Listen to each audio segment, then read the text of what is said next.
అన్న చీరకు మొగునికి తేడా ఏంది? చీరను ఉతికిన తర్వాత కట్టుకుంటారు, మొగుడిని కట్టుకున్న తర్వాత ఉతుకుతారు. Hello lovely people, welcome back.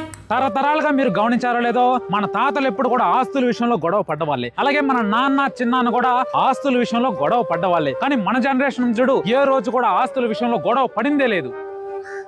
ఎందుకంటే మనకుంటే కదా ఆస్తులేమిలే, అన్ని అప్పులే.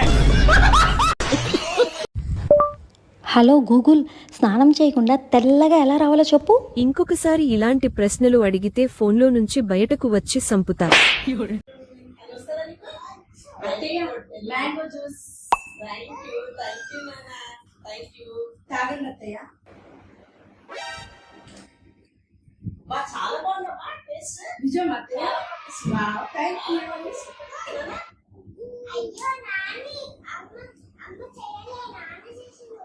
అయిపోయిందా?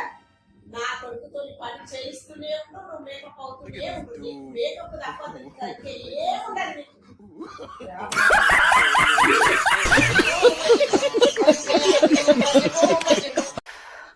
అబ్బబ్బా అనుకుంటాం గానీ వేరే వాళ్ళ పిల్లల్ని పెంచడం చాలా కష్టం బాబీ. వేరే వాళ్ళ పిల్లల్నా? అయినా నువ్వు వేరే వాళ్ళ పిల్లల్ని ఎక్కడ పెంచుతున్నావే? మా అత్తమ్మ పిల్లాడిని. మమ్మీ మమ్మీ పక్కనింట్లో గొడవ అవుతుంది, మమ్మీ వెళ్ళి చూసి అక్కడి నుంచి వస్తున్నాను తల్లి. అందుకే గొడవ స్టార్ట్ అయిందా?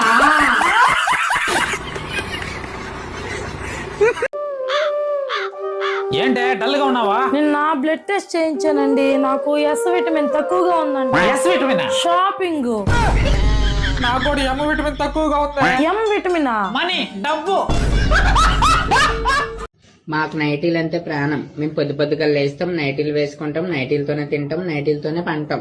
మా మొగుళ్ళకి ప్రాణాలు తింటాం చీరలు కొనమని, కానీ నైటీలే వేసుకుంటాం. చీరలు డ్రెస్సులు అన్ని బీరువాలో పెట్టి చూసుకుంటాం.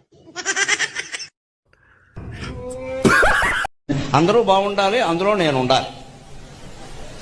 అందరూ బాగుండకపోవడానికి కారణం ఏమిటంటే అందులో నువ్వు ఉండడమే. తేడా అక్కడే. అందులో నువ్వెందుకు ఉండాలి? పని లేక పేడమోహం వేసుకుని. ఈ నేను అత్తమ్మా టీ తీసుకోండి. టీ రాగి. అయ్యో మర్చిపోయిన అత్తమ్మా, ఇది నా టీ, ఇది నీ టీ. అమ్మనే ఇంత హుషారు లెక్క కూడా నీకు ఛాయ్ కమ్మగా పెట్టుకున్నావు, నాకేమో అడ్డ మీద ఛాయ్ ఇస్తావు. ఇక ఏమో